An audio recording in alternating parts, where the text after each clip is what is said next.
believe that's true.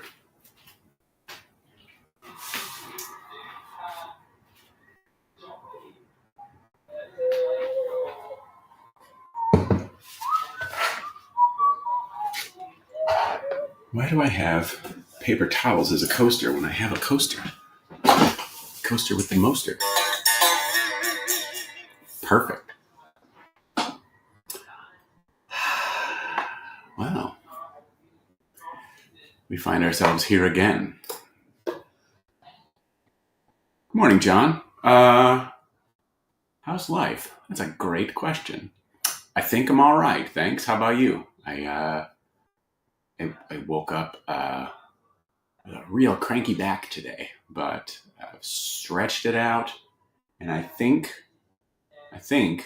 we're at the point where we can do this. We can move forward. That's what that means, apparently. Catfish, good morning to you. How you doing? Hank, good morning from Sullyville. Good morning to Sullyville. So this is the guitar from yesterday. It's seafoam green over shell pink, over swamp ash.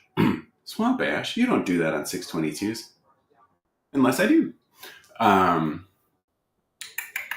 Recovering from surgery. Good God. I hope nothing serious or nothing too serious. And if it was, I hope that you are on the mend and have a speedy and smooth recovery. This is just a fun little guy. It's got amazing checking. Let's see here. You know what? It's really great on the back. Let's see. Let's see. I'll get this up nice and close. You can see that. It's pretty good. Pretty good. There we go. Wait. Oh, there you go. Now you can see it, right? The belly carve. See that? Like Nigel would say, it's got lovely checking. Let's see. Can you see it in here? Oh, you can see it. It's fine. Battery replacement for... Oh, okay. All right. Well, that sounds like... So you've got like a you're a bionic man. That's pretty cool.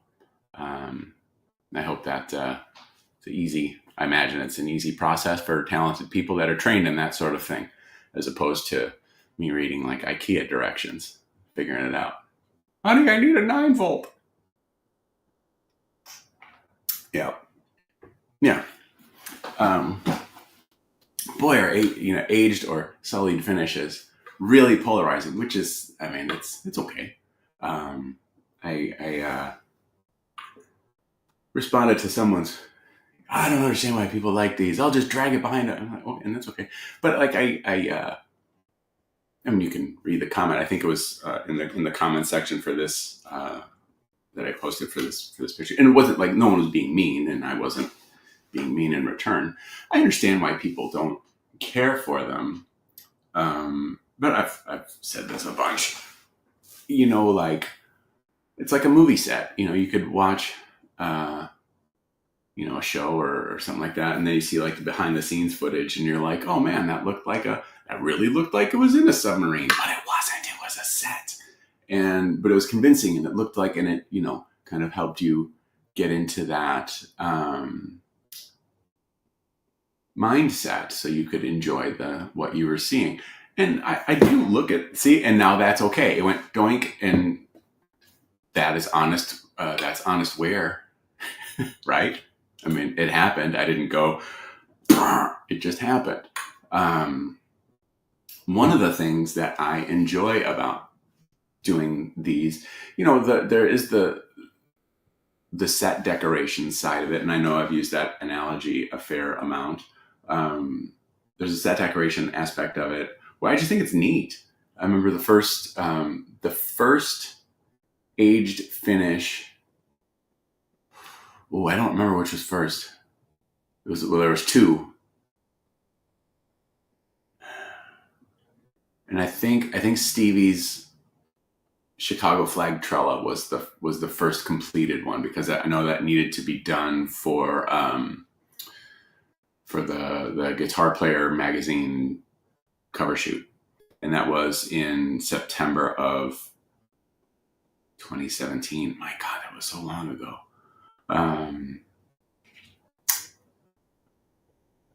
And then Nikki's Raven was done a couple weeks after, and those were both shot by my buddy Billy at Rock and Roll Relics. And the first time I saw it, it was really strange to me because, like in a really cool way, because it was like, this thing looks like it's fucking old and has had a life to it and all that. And I'm like, I made this motherfucker like months ago. And it's not like I'm trying to say, here's a, this guitar is 30 years old, because that's just dumb. And I don't think that like people that own relic guitars are trying to like pull the wool over anyone's eyes. I mean, I don't know. People do all kinds of things, but like a sensible person isn't going to try and pass off a relic as like, something that's legitimately old, because like there's and like just like using like Fender as an example, I know that I've seen like, product photos or progress photos, where it'll say like, it'll be stamped like relic and stuff like that. So like nobody's passing off, a relic Strat as a 57 Strat, and like, yeah, nobody's doing that. And, people like use I don't buy ripped jeans. I'm like, oh, okay, that's fine. It's not necessarily the same. I mean, I understand the connotation. It's something new that's made to look worn. But, there are there's like furniture that's made that way. There's all kinds of things that are made that way. But the thing that I enjoy about aged finishes is that it gives you a little permission. And quite frankly, I think my guitars give someone a little bit of permission. If I had to answer the question, what makes your guitars different from the rest? Well, I made the fuckers. That doesn't mean it's better than. It's just, well, what makes it different? Well, I made those, or we all made those. Like me, David, and Adam made these. It's fun that these have become more of a team kind of thing, which has been helpful. But I digress. The whole permission thing, where I think, our, clean, sparkly guitars, or even these, they give, because they are a little different, and they're a little bit more like extra. I do think this is something that someone shared with me, and I really thought it was a kind thing to say. And I felt seen, as the kids say. It gives you kind of like the permission to be a little extra, when people say like, oh, that looks like a guitar that Paul Stanley would play. I think that's kind of cool, because regardless what you think of Kiss, and I mean, I have my own mixed feelings about them, people associate Paul Stanley with a little extra, a little larger than life, a brilliant between-song conversationalist. But, it's a little extra. And I think that's cool. But with the aged or sullied finishes, it gives the owner and the builder a little bit of permission to not necessarily be as cautious. And I think it's more important for, the owner, because, especially right now, I mean, let's face it, electric guitars or musical instruments in general are a luxury item. And, there are definitely guitars that you see out there, and you'll hear comments like, oh man, I just bought it, I'm never going to play it. And I understand where someone's coming from, because they're saying that, like, I really respect and admire all of the effort that went into this. It's so pretty, like, don't touch it. But on the other hand, it's like, dude, so much went into making this thing a playable instrument. Just please play it. And I think having an aged finish, you can leave it on the couch. It can fall off the couch. It can lean forward and doink the desk, and it's fine. Like with Senora over here. um, when we went to Chile last year, we were doing the Sully event, and I figured, I'm going to play a guitar. I know that they had, they've got Sullys there, but like, let me bring something a little bit, something that you might not have seen. And it was, I took this one, this one, and then I took my OG prototype. That's OG Guitars is Grover Jackson's thing that he's doing now. So I know, Rodrigo really wanted to check one of these out. And so I just took the necks off and threw them in a suitcase. I wasn't worried about, oh my God, you're taking it on a plane and, the temperature differences and blah, blah, blah, blah, blah. Anyway, you get what I'm saying. It gives you a little bit of permission to just live with the thing. And this was also something that, my buddy Perry Ormsby, he does. He's done some aged finishes in the past, and he's done a few recently. And like he made himself one, and he's like, I play guitar specifically this one more than I've probably ever played in years. And it's because it's totally fine to, you can just kind of sit on the couch and just kind of fart around with it. And it's like, I think that's kind of nice, right? Anyway, but some people like them, some people don't. And I'm not trying to convert anybody, but that's my whole thing about aged finishes. Oh, we've had some comments, which is great. So John, this is a great question.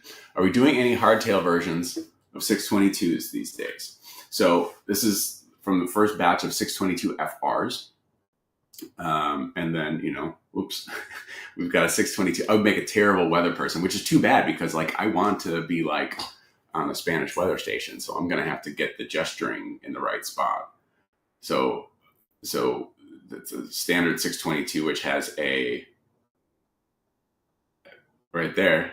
Oh, okay. All right. I'm kind of getting it. I'll mess it up later. That's got a Godot 510 trem.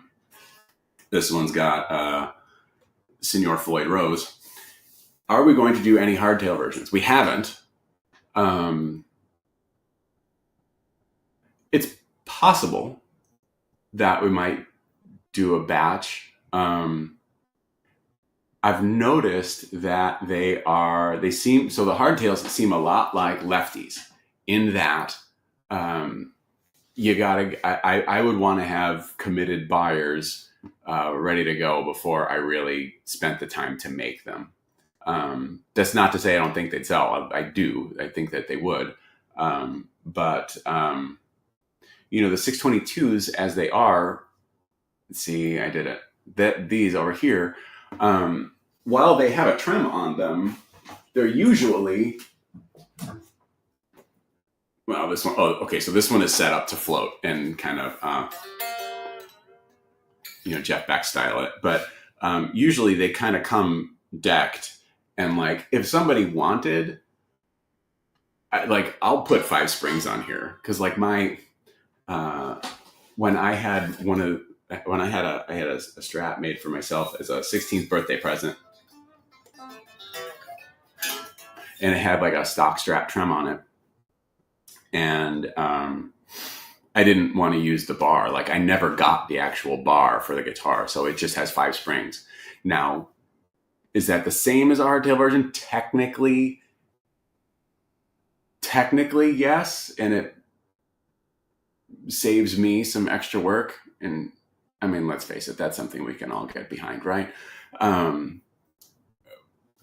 But, do you get like you could. So maybe I would counter that by saying, let's put, a bunch of springs on, but like noiseless springs.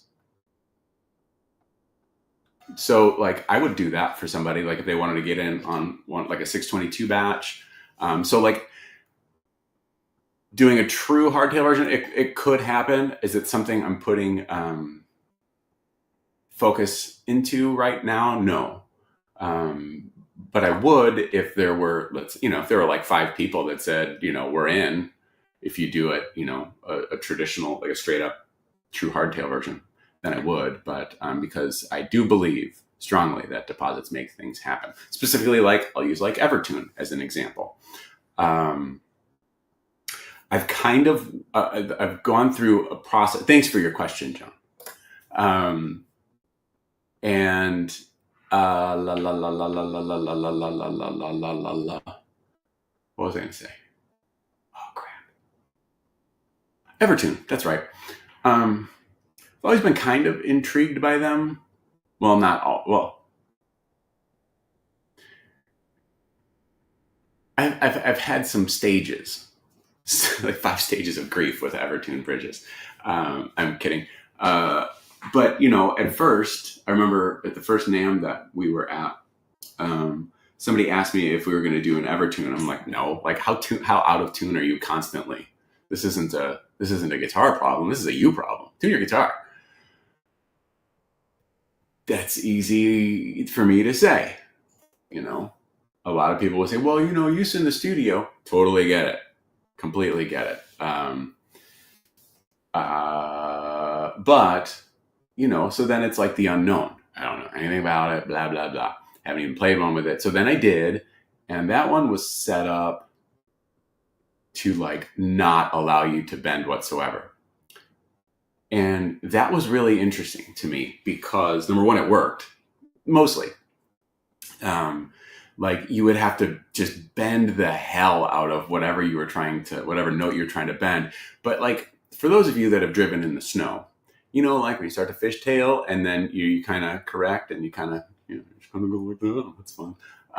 It was the same kind of thing. Like it like if you went like that, and you got to make that face. If you just did a little,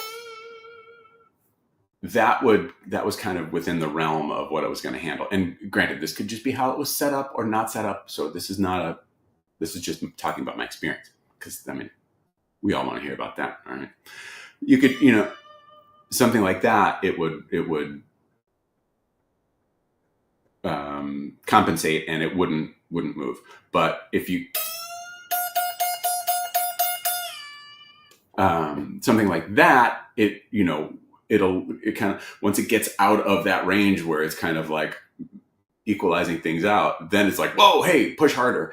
And it was an interesting kind of thing because like, that like, that you're bending the hell out of it. And eventually, it kind of oversteers and fixes it. And it's really kind of crazy. But I don't want that on.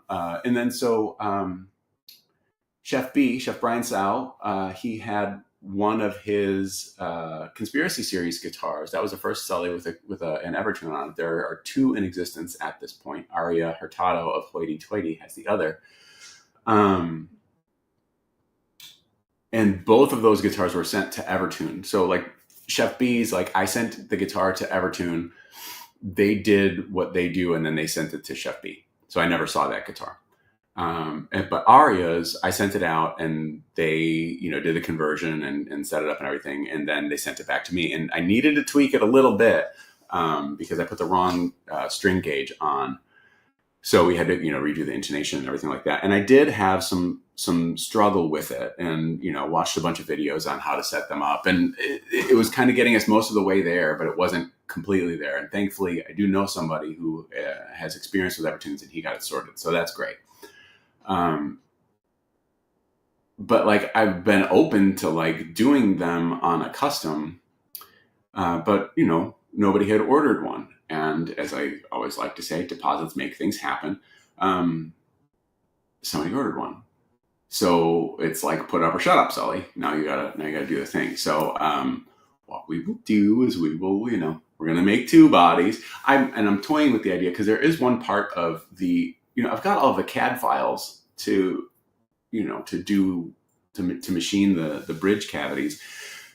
But there's a part that I need to get some clarification, maybe from Evertune. Like if it's set up, if the guitar is a certain type or whatever, like on the back cavity, like there's the routing, and then there's this part that needs to have like a 45-degree bevel, and I'm like, machining that in that spot is a little, I don't know whether it's gonna work. So there's a part of me that's like, maybe I should do, all of the other routing besides the bridge aspect of it, make the neck, and then send them body and the neck with some tuners on it so they can kind of complete that. I might do that. Might be like a nice little safe kind of thing, and then I can at least see one. Know what I mean? So, yeah, I want to be familiar with them, more comfortable with them. I think they're like Floyd's in that once you learn how to work with them and set them up, they're really not that big of a deal. It's the unknown. It's a scary, frightful unknown. And I have enough scary, frightful unknown in my life. And if I can take a bridge off of the list of things that I find scary and unknown, that'd be good for everybody.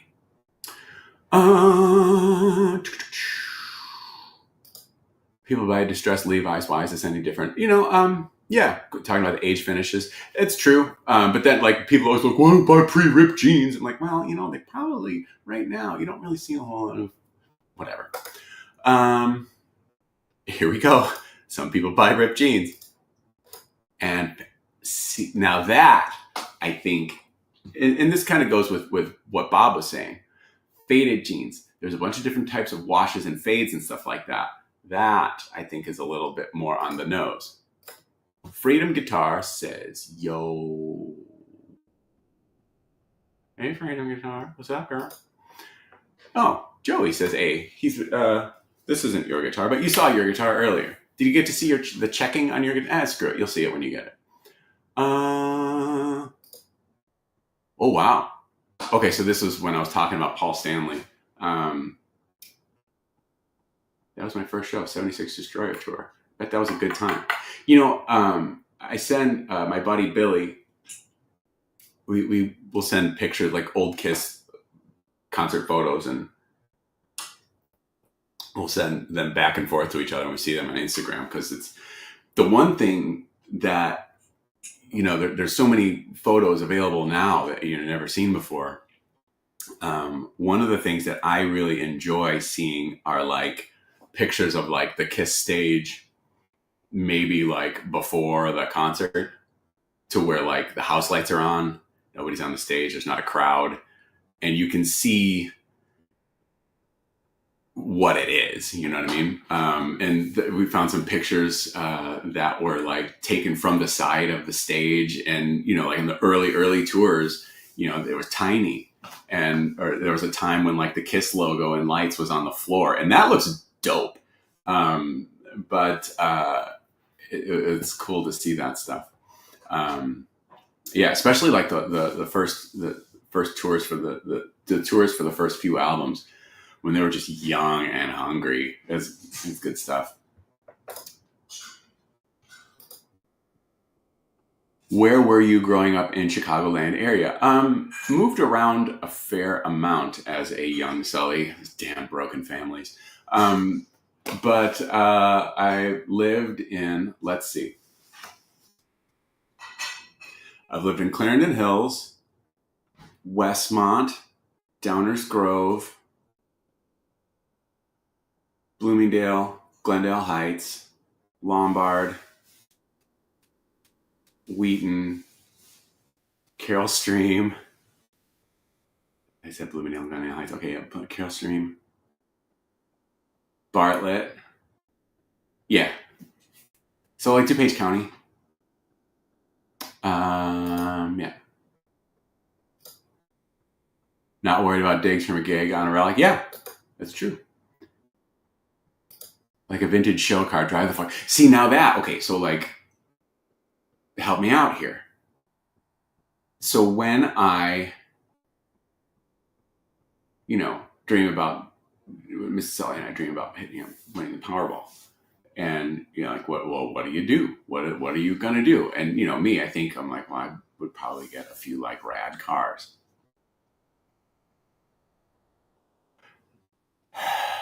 And like everybody loves a 63 split back window in silver, right? Right? Yeah. Um, and so like that's probably like the one that you look for. But like I did see a 63 split back window, 63 vet in Pelham blue, and I didn't know that was Pelham blue. And I'm like, this is a gorgeous blue. And then I'm looking it up online. I'm like, holy shit, that's Pelham blue. Huh. Um, spoilers for Nam guitar. Uh-huh. Um,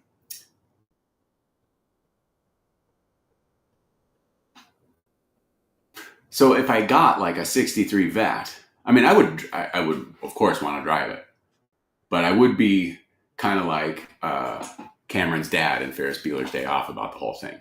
I think I would, because I'm like, that is, I don't know. Maybe, you know what? Maybe I wouldn't. Maybe I wouldn't. There's only one way to find out. It's for right now. It's one of life's unknowable mysteries. This is life. It's just a little bit, you know. Sometimes I'm trying to get to the questions as soon as I possibly can. But you know, sometimes it's not quite as rapid fire. The 622 FR is so amazing. I love that finish. Thank you, Ryan. You know, you want to show? I'll show it to the people again. Ryan, I saw one of your buddies at the Arlington Guitar Show last weekend. See, we've got Seafoam Green with Shell Pink. See, now if we would have gone, if this, now I'm telling you, Joey, this might happen again in a future guitar, but I would go Sonic Blue over Shell Pink, because then it would be a gender reveal party gone wrong, which I think is fun, and I think it's funny. Gender reveal parties are terrible, and they reflect some really aspects of current society that maybe somebody, you know what? Some people enjoy them, some people really don't. But it is topical, so we might have to do a gender reveal party guitar. Yeah, this is a fun guitar. You can do that with it all day long. Amaze your friends. Terrify your neighbors. Buy a Sully guitar. Do it. Rodrigo says, hello there. Hello. And then, Joao? Is that how we pronounce? Checks in from Brazil. So we've got Chile, we've got Brazil, we've got the U.S. currently represented. We need more Sully fans in France, because I'm going to come and stay on your couch. Hardtail 622 is a slippery slope to a baritone 622. So now let's talk about that for a minute, Mr. McCloskey. I'm just going to leave that comment up. I tried to click it off, but I missed. So we're just going to leave that.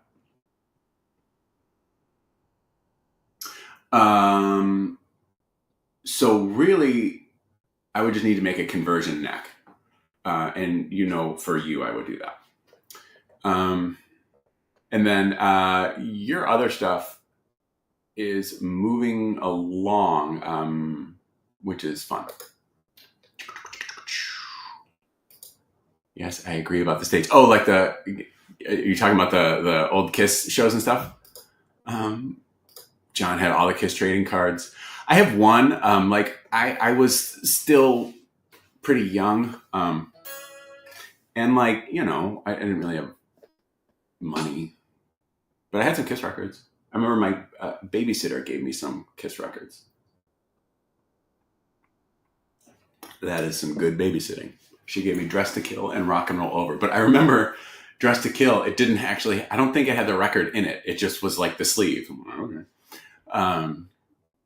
But I remember the first Kiss record I had was Rock and Roll Over. And I remember listening to that at my dad's in Downers Grove when I was, I don't know, maybe 9-ish. Maybe 8-ish, 9-ish. I don't know. All the old pics of Kiss popping up about makeup's pretty cool. Yeah. Paul is the bandit. Definitely a West Sider, says Mario. Are we talking about, is that, I think that's a Chicagoland reference. Ryan, good. Weirdest favorite pickup combo. I don't know that I have a favorite. See, like this is something where I'm lame. This is probably like the only aspect where I'm I'm super lame. Um, I don't know that I go out of my way to like mess around with different pickup stuff for a few reasons. One, um, I don't really think about it. Two, I don't always go out of my way to like. At first, it would have to be for like a guitar for me, or unless somebody like requested something that was different than what I do, but not doesn't trip my immediate no switch. Um,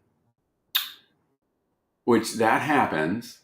Um, so I don't really mess around with different pickup options too much because like number one, we have our own. So I would like to, when people place custom orders and things like that, my preference is that uses our stuff because like, obviously there are plenty of other manufacturers out there that make nice things. But as it is in my best interest to promote the Sully brand, let's put the pickups in there too because they're really good.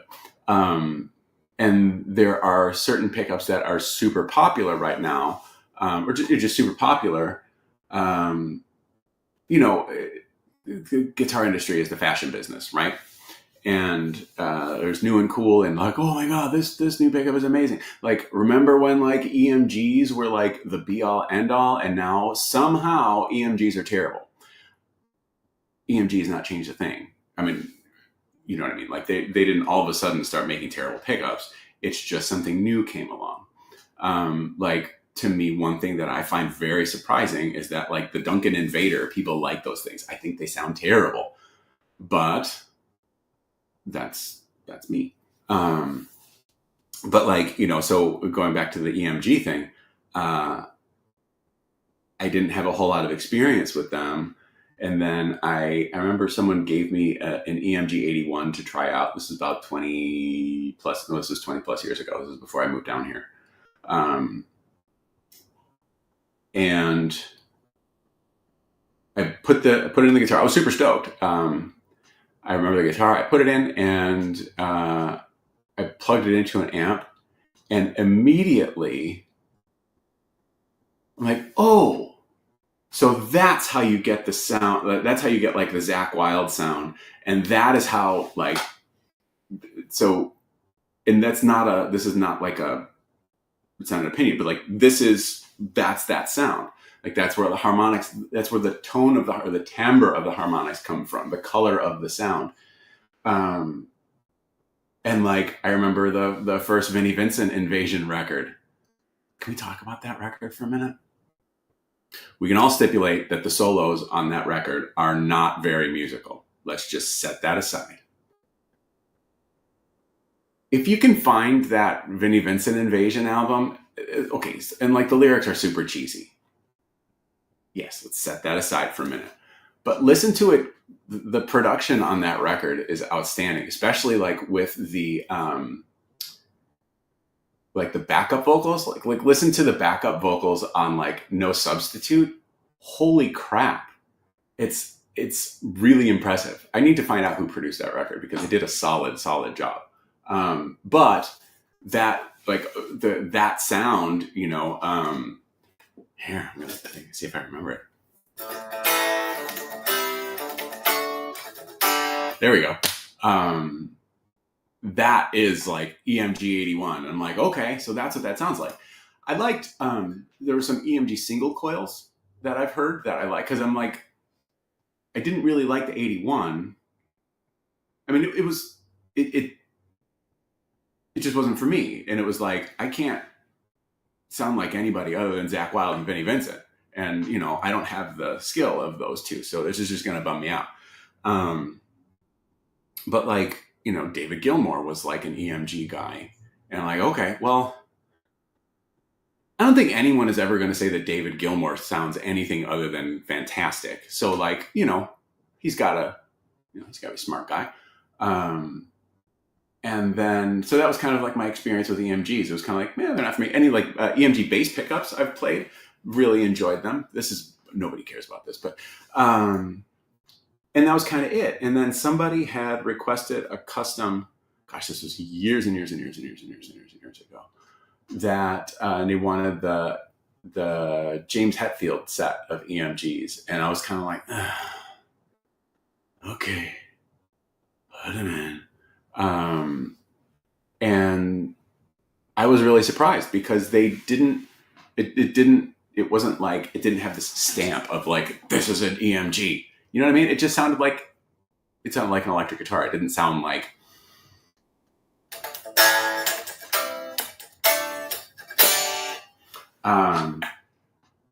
so that was cool.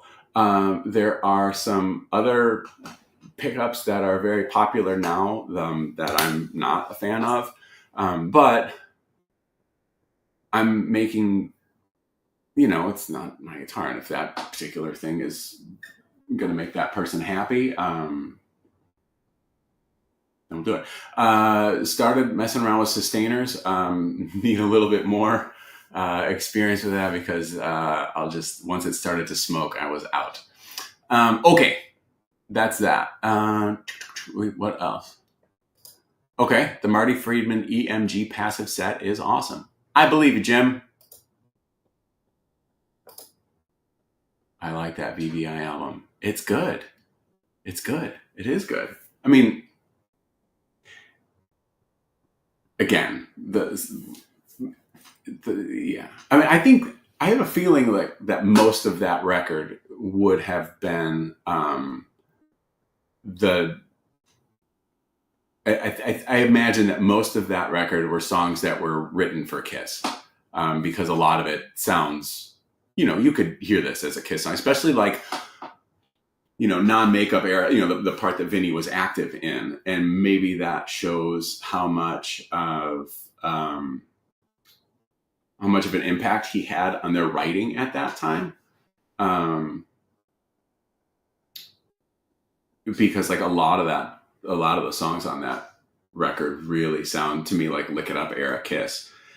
So like if you could have taken whatever reins that they put on Vinny and the Lick It Up recording sessions and translated that to the VVI album, I don't know that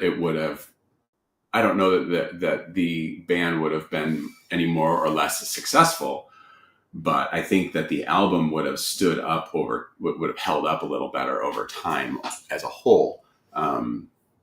Because then you'd just be dealing with like really cringy lyrics. But go listen to any Kiss record, and it's nothing but really cringy lyrics. Like I was talking about a buddy of mine saw Kiss a few years ago, and I'm like, did they play Christine 16?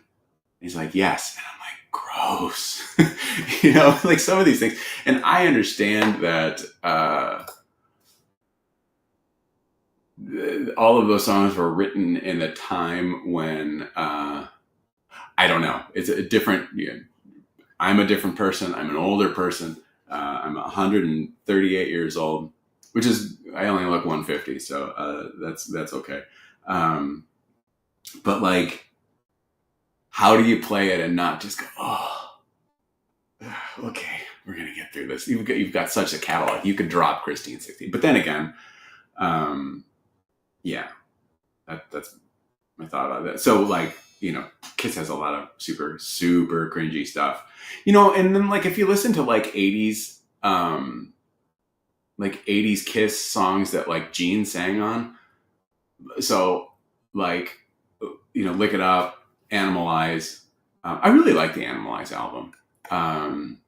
That was when I kind of reconnected with Kiss, and I think that was thankful to the MTV concert where we all learned.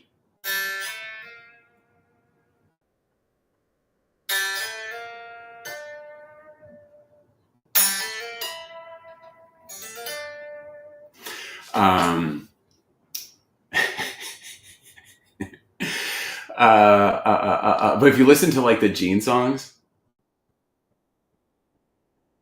and like look at the lyrics, none of them agree with each other. It's just word salad. All of it is just word salad. It's just word salad.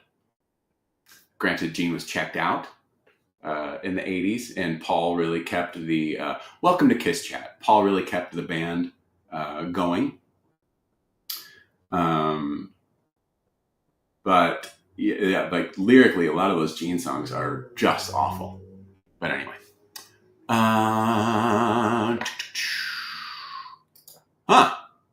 Dana Strum and Vinny produced it. Really? Nice job. Nice job. Yeah. 93, you're 16. Quick web search. George Tutko mixed the album. All right. Right on, George. God of Thunder was Gene's best. Written by Paul Stanley. True story.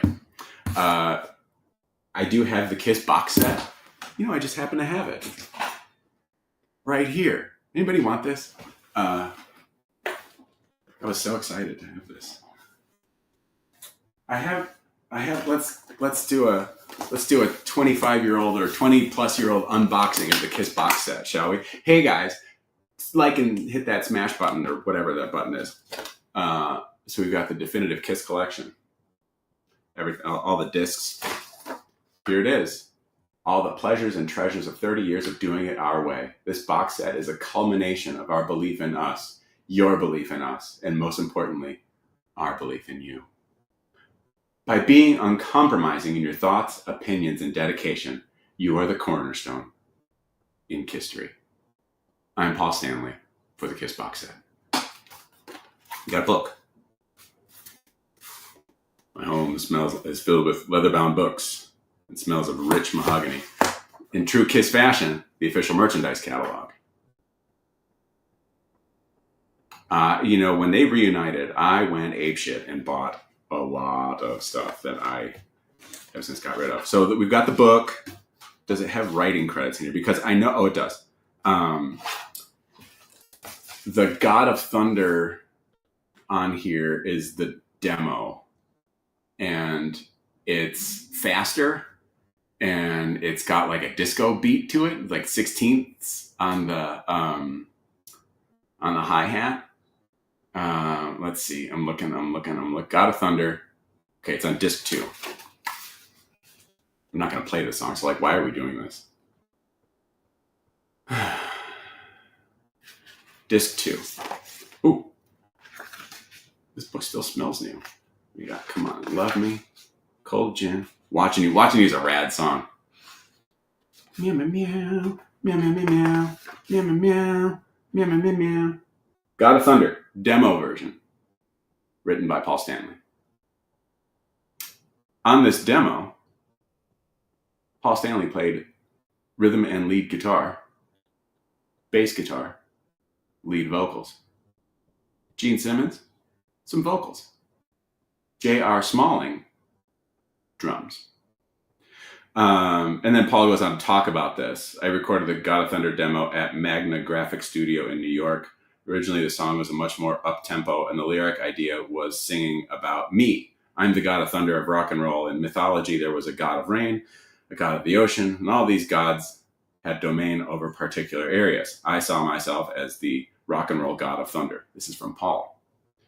When I submitted the song for Destroyer, our producer, Bob Ezrin, completely floored me when he said, "That's a great song. Gene will sing it." What do you think about that? Crazy, eh? So, and then we've got all the little discs in here. Okay, so we're going to put this away. Meow, meow, meow, meow, meow, meow. It's about that fast. I'm surprised that there was a drummer on it, because I haven't listened to it in, I don't know, probably about as long as I've had that thing. To me, I thought it was a drum machine. Anyway, That's Kiss Chat. Oh my goodness. Best live song ever. Ace playing Watching You at Excalibur. That was bitchin'. Dude, that was bitchin'. That was bitchin'. Catfish and I, we saw Ace at Excalibur, which was a club in Chicago.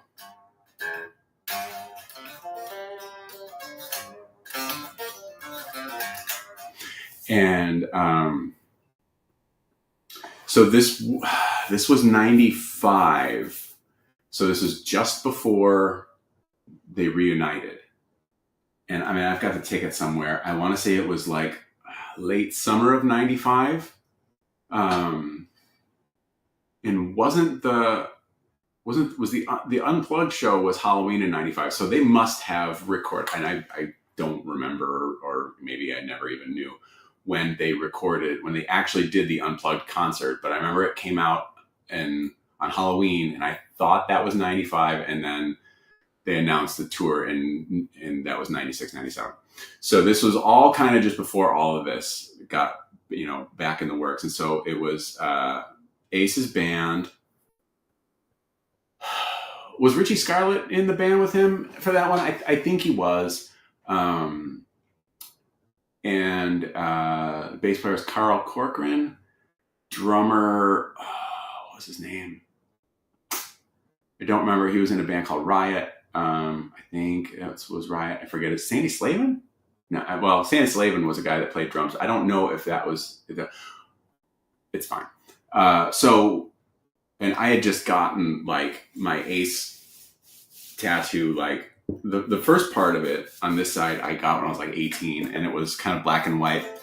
And then I went to an artist and then had it kind of fixed and then recolored and then added to with the unmasked mask here, and then over here, which I really am unhappy with how this came out. But so that was all fresh. And I remember we got up super close we got front of stage for the show, and I was like holding my arm up and like jumping up and down like an idiot. And he eventually saw it and kind of gave me a high five. But he opened up with Watching You, and I remember he walks out on stage and just goes right over to I'm sure the sound guy loved him. He goes right over to his amp and then just fucking cranks stuff. And then they play Watching You. And it was dope. That was a great, great show.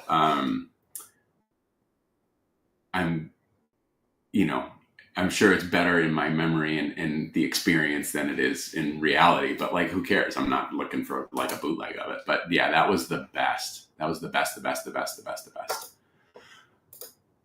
I saw them in 96 also, original members 20 years after I first saw it. Yeah, that's really rad. I've only seen reunited Kiss. I never saw them in the non-makeup era. Like when, I was in for Animalize. Asylum kind of had to grind that one in, and then Crazy Nights came out, and I'm like, this is awful. I remember the world premiere of the video for Crazy Nights came on Headbangers Ball, and I'm like, this sounds like a beer commercial. And then I was out. So I never saw them and until the reunion in 96, and I saw that twice, and then I saw the Psycho Circus tour once. Everybody put your 3D glasses on. And then I saw what was called the Farewell Tour in 2000. And then that was it. I've only seen the original members. Okay, yes for Richie. Okay, so Catfish is co-signing in the comments, and I do at least remember that pretty well. So that's good. That was so much fun. Sully related stuff. Classes. I've talked about this. Oh, good. I do have some coffee. I wanted to start doing them again. So there's like 8 people watching this. So like, I don't even know if any of you in the 8 would actually come out for one of these. But I need to figure out what it's going to look like, because it would be good to do them again. I've talked on here about how the CNC would be a little bit more involved, but what I could do, what I was thinking of, like, is if we have the robot do the back shape, each back shape, I mean, it takes a little while. While that's doing its thing, I can kind of show the here's how we do this by hand part. I know Hank, if he's still here and watching, I know he took a lot of notes, and he uses that method to shape necks. It might be a little tough to kind of talk over the robot, but we could work that out. And like, I could have maybe smaller neck shafts, so you could at least get like the experience in. Like, it doesn't have to have a truss rod or anything. Like, while your neck is being shaped, here's how you can, do this sort of thing. We could do like a mix of some of that at some points. I think that might be good. And maybe, or quite frankly, maybe I'm really overthinking that, because while I know Hank had a really good experience doing that, I've seen varying responses to the process in that, and I know that I joke that it's a multiple mood swing process, but one thing that I learned from doing those classes back then was the ability, like, I can tell when someone is done with this process, and it's like when it becomes work, and I really would like to avoid some of that stuff. So, some people might just want to be involved in the process. When we did that class at Grover Jackson's shop, that was all CNC. And I remember one of the guys in the class,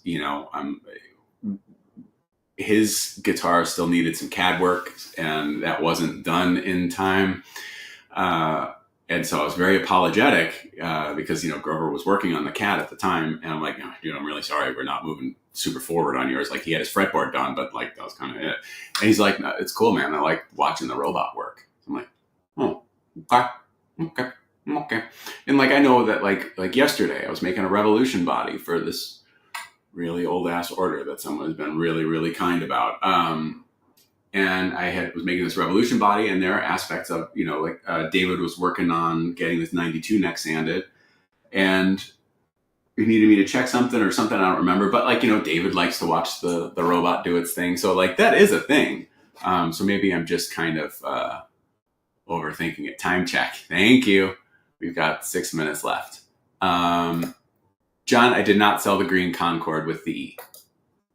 I do have it. It is, so I do this. Thank you for that segue, John. So there's a bunch of stuff on our in stock page on the website.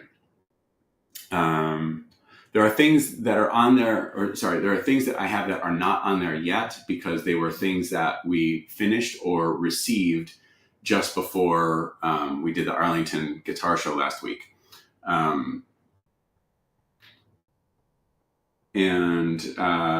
So I haven't put them on the website, but like, I've got a Candy Apple Rad 624, 622. And then I've got, last Wednesday, I got 2 71 Trella Conspiracy Series samples. One is like a Tobacco Burst, and then the other one is like Black Unicorn Sparkle. They both have Floyds. They both are really, really good. Really, really good. And so those will both be available. Yeah, and like, if there's something on our in stock page, we need to move some stuff. So like, I'm open to offers. That doesn't mean reach out and say, hey, what would you sell that for? Because the price is already listed on the website of what I would sell it for. But if someone offers a realistic offer, I'd consider it, making some deals. and I know that it's just as easy for me to go on the Reverb page and then just list things on sale, and maybe I will. But if there are any particular guitars that I've had here that you might be interested in, hit me up, because payroll and overhead and rent is those are things, just like they are for you, they are for me, and it's fun to get to do what I do, but sometimes it isn't. So yeah. So I do have, so now that green Concord sample, it is a sample. So like one of the things that you notice with samples or like prototypes is that it might have some different hardware. It might have a couple of things that, it's the whole purpose of a sample. And I know I've talked about this before, where you got to make a few of them to, before you kind of get it where you want to be, generally speaking. So, I can say on the two trellas that I have, the samples that I have, they're slightly different in that. So like on the back of the Black Sugar one, it has a Concord Floyd plate cover, and it's like a different shape. And the Burst one is more of a rectangle. And like when I saw the Black Sugar, not Black Sugar, the Unicorn Sparkle, Black Unicorn Sparkle had that on there, I'm like, oh man, it's got the wrong plate. But then like David saw it, he's like, yeah, that looks dope though. We should do that on all of them. And I'm like, we kind of should. And like each of them have different jack plates. Like they're supposed to have like those little black, little electro sockets that are kind of, here, like, I don't have the guitars here, otherwise I'd show you. It's got like one of these guys. That's what it's supposed to have. And like one's got like a football jack and one's got like a square Les Paul style jack. Who cares? They're not production models, they're samples. But yeah, those two samples, they came out amazing. So I'm very happy about that. But they are available. They all have, John asked, does it have the Salty Bastard? They've got the Korean version of the Salty Bastard pickup. So yeah, and they sound great. They really do. Yeah.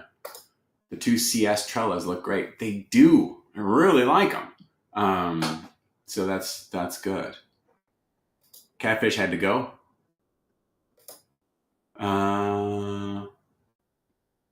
Yes. But John, you got to add an E. Concord without an E is in Massachusetts, or a grape. Concord with an E is a plane or a guitar. What else? I think that's it. Thinking of doing classes. We're making deals, but like, again, don't message me and go like, how much for that? Because like it's already on the website. Make an actual offer. But also not like $500, because that's just mean. So that's it. We're going to stop in 26, 5, 4, 3 seconds. So I'm going to stop now.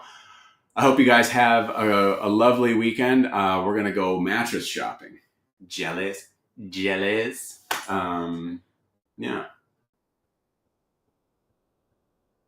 Yeah. Good times. See you later. Have a lovely